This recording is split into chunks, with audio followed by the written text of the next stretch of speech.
The Islanders' win in Vancouver was not a work of art, but they did do something important that good teams do. We'll talk about that on today's Locked On Islanders podcast.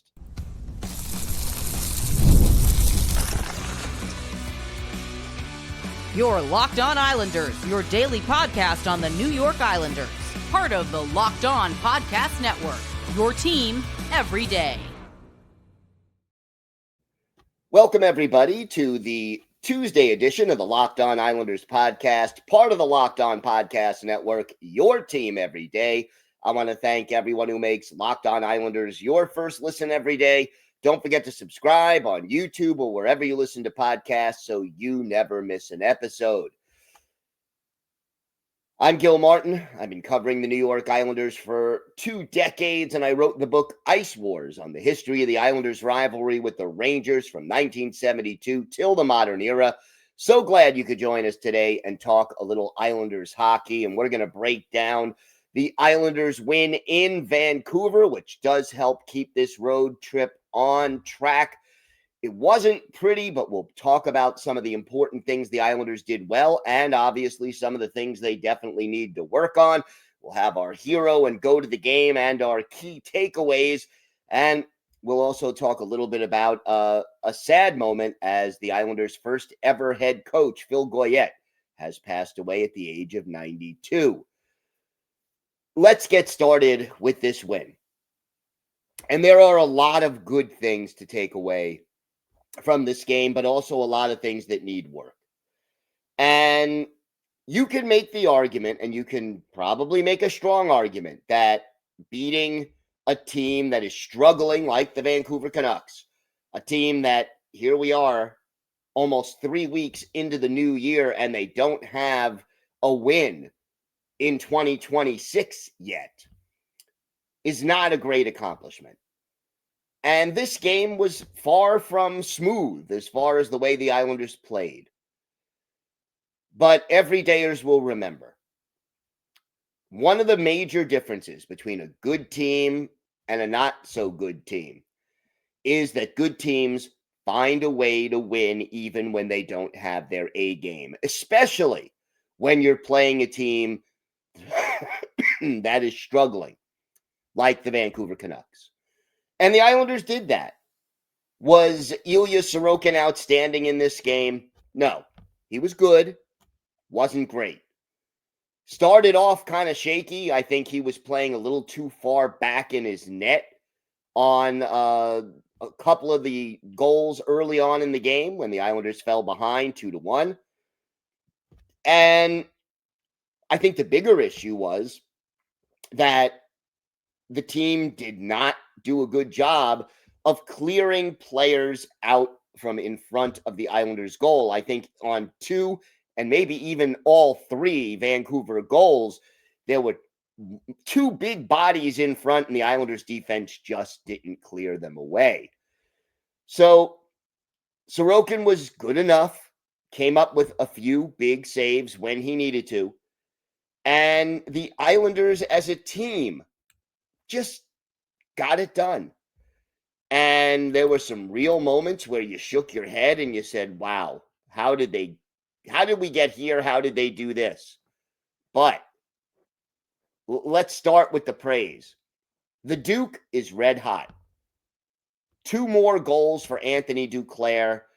One off a great pass on the power play by Cal Ritchie. Ritchie and Duclair seemingly getting a little chemistry here on the man advantage. Matthew Barzal, who always tends to play well in Vancouver. It's the closest team to where he grew up.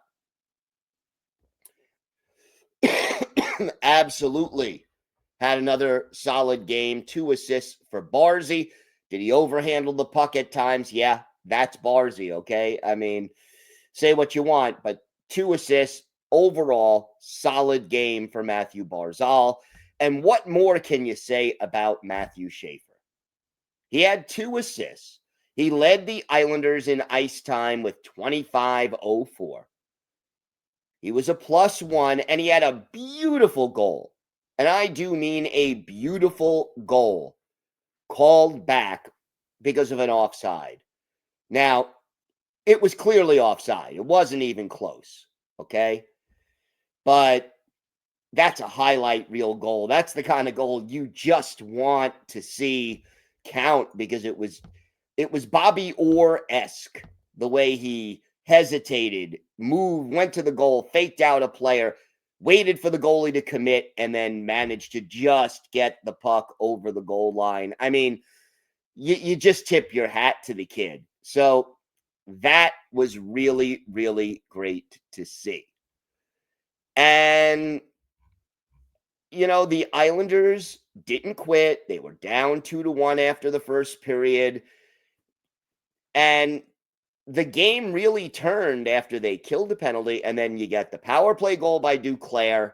And what is it? A minute and 24 seconds later, Ryan Pollock puts home what ends up being the go-ahead goal at 3-2. And then D'Angelo, who, by the way, also had 2 points in this game, 1 goal, 1 assist, made a bad giveaway that cost them a goal.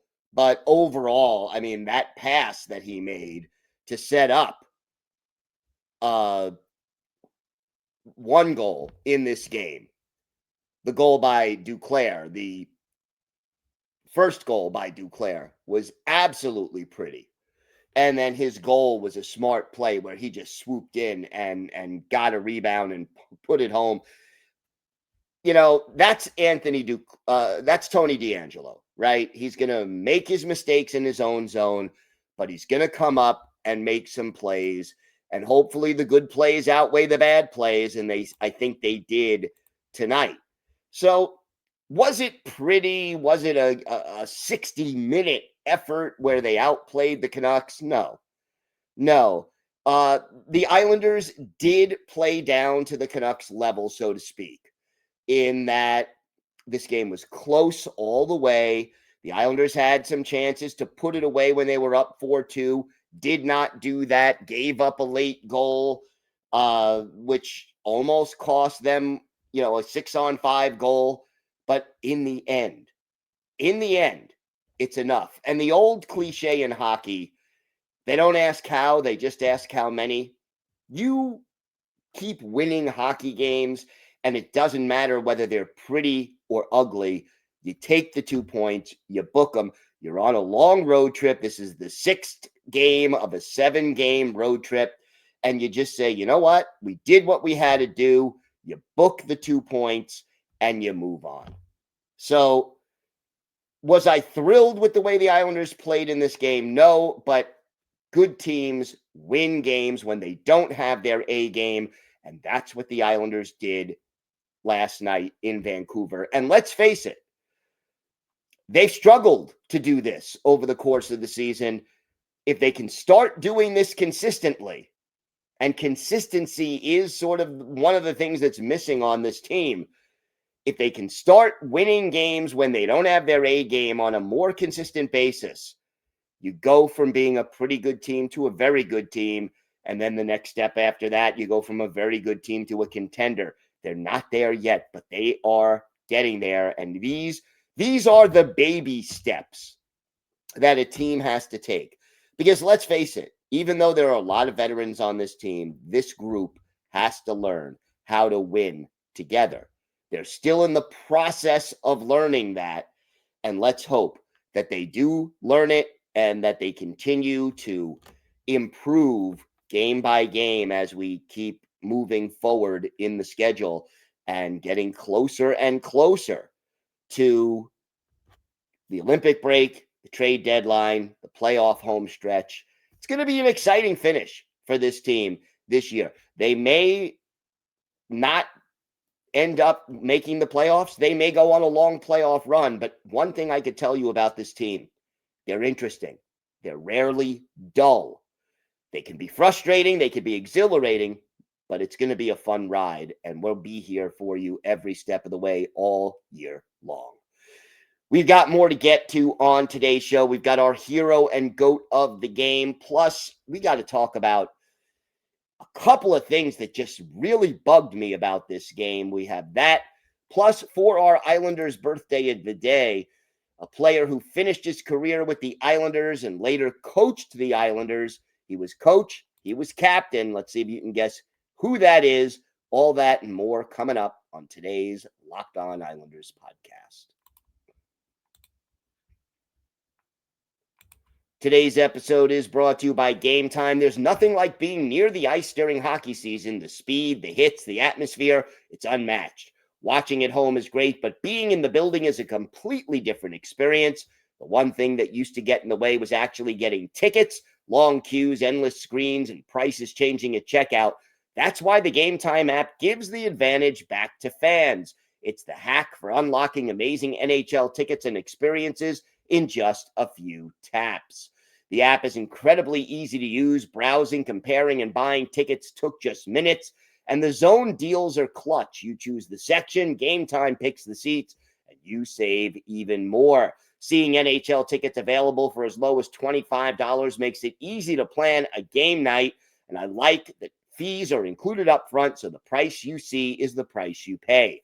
So take the guesswork out of buying NHL tickets with Game Time. Download the Game Time app, create an account, and use code LOCKEDONNHL for $20 off your first purchase. Terms apply. Again, create an account and redeem code LOCKEDONNHL for $20 off at Game Time.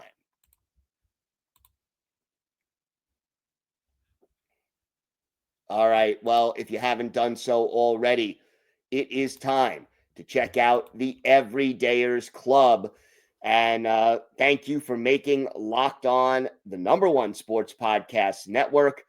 If you join the Everydayer Club, you'll get access to ad-free audio for Locked On Islanders, compatible with Apple Podcasts, Spotify, and every other major podcast app. And you'll get an invite to the members-only Locked On Everydayer Club Discord server, which includes a group chat just for listeners of this show. And I am in the group chat. I will answer your questions. I'll respond to your comments. It's always great to talk Islanders hockey with you. So check out the link in our show notes or go to lockedonpodcast.com/everydayer for more information. There are some things that just frustrated me in this game, and we've got to address them. The biggest one, the Islanders had a 5-on-3 power play. And yeah, they scored a power play goal in this game, but not on that 5-on-3. They had a 5-on-3 for, what was it, a minute, 18 seconds? And during the 5-on-3, one of the 3 Canucks players on the ice, their stick broke. So it's 5-on-2.5. And the Islanders could not get anything going. It was so frustrating to watch. The Islanders did what they do wrong on the power play far too often. They passed the puck around the perimeter. They did not pass it with purpose. Look, when you have the puck on the power play, even if it's 5-on-4 or 4-on-3, you've got to move the puck with purpose. So there are a few purposes that you should have on the power play. Number one is to set up a shot. You move the puck, you find the open man hopefully in a high danger scoring area, and you create a scoring chance. That's the number one goal. The secondary goal is you tire out the penalty killers. You make them move to keep up with you. You make them chase the puck. You make them get out of position, and that can create opportunities. The Islanders did neither. They didn't get bodies in front. They did not pass the puck with purpose, and they did not tire out or move the penalty killers so that they were out of position or struggling to keep up because they get tired. They did none of the above. Essentially, they passed the puck slowly, deliberately around the perimeter and essentially killed off the power play or a large portion of it for the Vancouver Canucks. Guys, this is Power Play 101. I am telling you, I can get high school kids to tell you that this is not the way you want to make a power play work. And yet it's what the Islanders did, and it's got to change. This power play has got to be smarter. You got to get a guy in front of the net. You got to move the puck. The players have to move without the puck. You've got to pass with purpose. You've got to get screening the goalie. There's so many things you got to do. Defensively in this game, as I mentioned briefly earlier, too many times the Islanders allowed not just one, but two Canuck players to be in front of the Islanders' goal and screen Ilya Sorokin. Can't allow it. In this entire game, Islanders defensemen had 4 hits. 1 by Adam Pelech, 1 by Scott Mayfield, 2 by Tony DeAngelo. This team has got to be a little bit more physical, especially on the blue line. It just isn't there. And, everydayers know we've said this team needs a little more grit, a little more sandpaper in the lineup. But defensively, 4 hits by 6 defensemen in 60 minutes of hockey. And when you're not moving the guys out from in front of the goal, can't be. It just cannot be. Now, Max Shabanov sat out this game. Maxim Tsyplakov comes in. Tsyplakov is a -2. He only played 6 minutes and 43 seconds of hockey and barely saw the ice in the second and third period. Can we just say this right now about Maxim Tsyplakov? He doesn't have a role on this team. He is not built to play on the fourth line. He doesn't fit in with what the fourth line does best right now. He's not scoring. He's not producing. He's not playing physically enough. This was his 25th game of the year.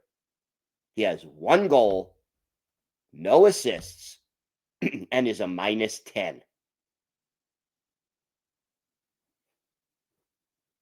It's not going to get the job done. It's just not going to get the job done. And I understand putting Sippy into the lineup. I get it. You don't want him to go cold. You want to give him a chance to get out of the slump. Okay.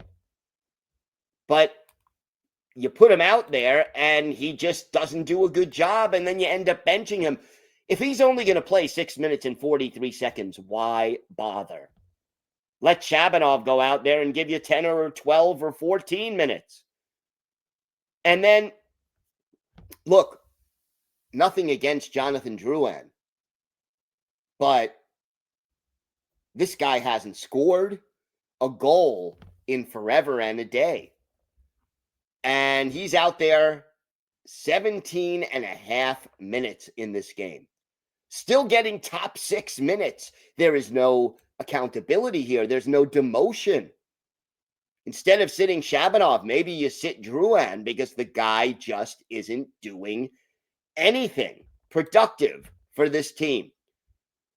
And yet, no matter what, he doesn't come out of the lineup. And again, there's got to be more accountability. He has played in 43 games right now, and he has 3 goals and 20 points. Now, he's a +3 on the season. It's not like he's been dreadful defensively, but he's a top 6 guy. He's averaging 17 and a half minutes plus per game, and he's on pace for 5 goals and 38 points over the course of an entire season. And he's getting power play time, I might add. You need more. from Jonathan Drouin.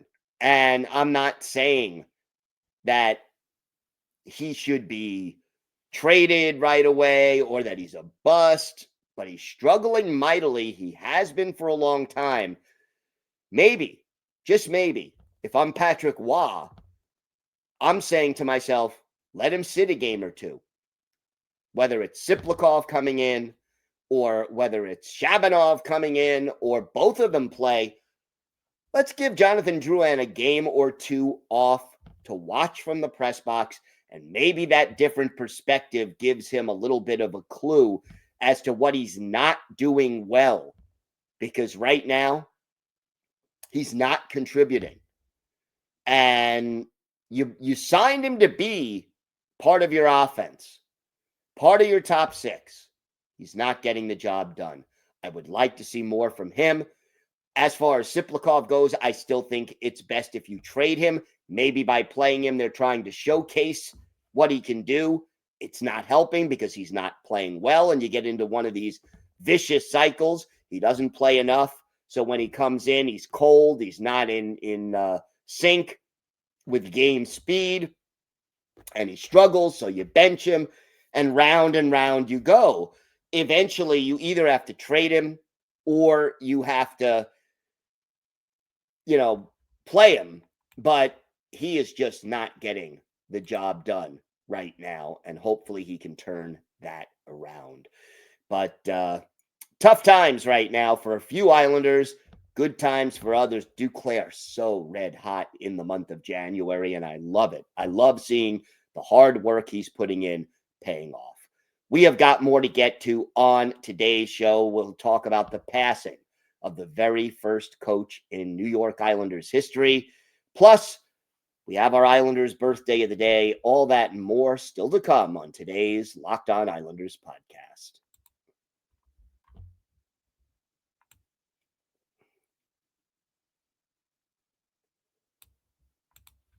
Over the weekend, it was announced that Phil Goyette, who was the very first head coach in Islanders history, passed away at the age of 92. And Bill Torrey hired him to be that first coach. He had no NHL coaching experience, had actually just played his last season for the Rangers the previous year when the Rangers went to the Cup final against the Boston Bruins. Torrey, when he hired him, was quoted as saying, today's players, again, this is 1972, today's players need a new kind of coach. The game isn't like it was in 1946 or 56 or even 66. You can't arbitrarily dictate to a player today. They have to understand why you want something done. And Goyette, he tried. But he lacked experience and he lacked talent, because that first year Islanders team, back in those days, expansion teams got leftovers, basically. Guys who were either older and fading, guys who were prospects but never panned out, guys who were buried in the minors. He led the Islanders to a 6-38-4 record, was relieved midway through the season, replaced by Earl Ingerfield. But as a player, Goyette joined the NHL in the original 6 era with the Canadiens in 56-57. Played also for the Rangers, the Sabres, and the Blues. Won the Lady Byng Trophy in 1970. Had 940 regular season games, 674 points, add 46 points in 94 career playoff games, and won a Stanley Cup in each of his first 4 seasons with the Canadiens.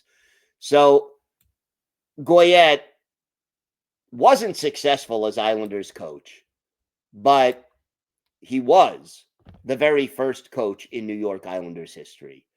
And I have to say, it's sad to say that he has passed on at the age of 92. We send our condolences to his friends and family. And, Islanders coaches now, so many of them, all the coaches, Al Arbor's gone, and now Goyette is gone, and Bill Torrey, obviously the general manager, gone. Those early era Islanders getting up there in years, and again, just sad to hear about the passing of Phil Goyette. And he really did not have a chance to be successful as coach of the Islanders in 1972-73. He had a handful of really good players. And, the thing is, I mentioned the Islanders lost, in the expansion draft, you had leftovers, guys who either were on their way down, never made it up, or were on a team that was so deep there was no room for them. And then the Islanders in the expansion draft ended up losing a lot of their players from the expansion draft to the WHA. So not only did they have not a lot to start with, but then they lost a lot of those players before they even joined the team. That's why the Islanders in 72-73 set a record for futility since broken, with 12 wins in 78 games. Now, 2 years later, the Capitals, the next expansion team, won 8 games in 80. But again, at the time, it was a record. But Phil Goyette, rest in peace, and sad to hear about his passing. Time now for our Islanders birthday of the day. And as I mentioned, a player who both was captain and later coach of the New York Islanders. We're a day early on this one, but Wednesday will be the 55th birthday of former Islanders center, captain, coach Doug Weight, the Detroit native, 5'11", 200 pounds, drafted by the Rangers in the second round of the 1990 draft after spending 2 years at Lake Superior State. Played for the Rangers for parts of 2 seasons, joined the Edmonton Oilers, where his career really took off, then played for the Blues. Won a Stanley Cup in Carolina with the Hurricanes as a rental player in 05-06. Later played for the Ducks and then finished his career in 3 seasons with the Islanders. Played in 1,238 career NHL games, 278 goals, 1,033 points, 970 penalty minutes, had 23 goals, 72 points in 97 playoff games. I mentioned he won a cup, no playoff games as an Islander. One of his better games with the Isles, February 13th, 2010. Islanders hosting the Lightning at the Old Barn, and Tero Niittymaki, the goalie for Tampa Bay, Martin Biron, in between the pipes for your New York Islanders. And with the Islanders down 2-1 after one period, Doug Weight, our Islanders' birthday of the day, scores a goal. Kyle Oposo, the assist, and it's tied 2-2. But it doesn't last. Game ends up tied 4-4 in the third when Matt Molson and Doug Weight set up Richard Park for the game winner with 2 minutes and 22 seconds left in regulation. Islanders go on to beat the Lightning 5-4 for Doug Weight, a goal and assist. He's a +1.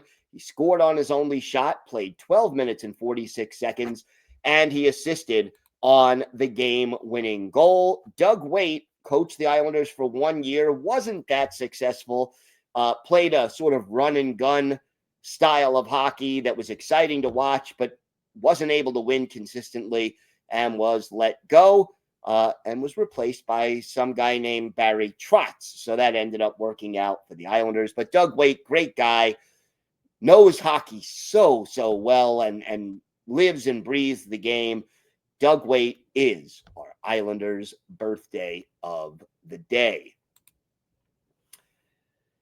If you never miss an episode of Locked On Islanders, then the Everydayer Club is built for you.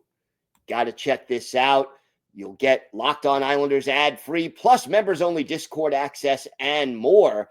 So check out the link in the show notes or go to lockedonpodcast.com/everydayer for more information. If you have a question, a comment, maybe a topic you'd like us to discuss on a future episode, email us at lockedonislanders@gmail.com.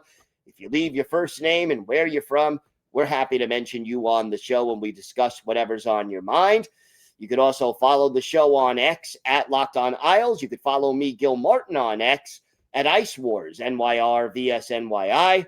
We'll keep you up to date on all things Islanders all year long, and I am live tweeting during nearly every Islanders home and road game. So join me for a little instant insight and analysis, and it's great to talk Islanders hockey with you, game time or anytime. Everydayers, we are back tomorrow. We will preview the finale of this 7-game road trip, a game in Seattle against the Kraken, so make sure you join us for that. We'll have our weekly farm and prospects report as well. Until then, have a great day, everybody. Stay safe, and of course, let's go Islanders.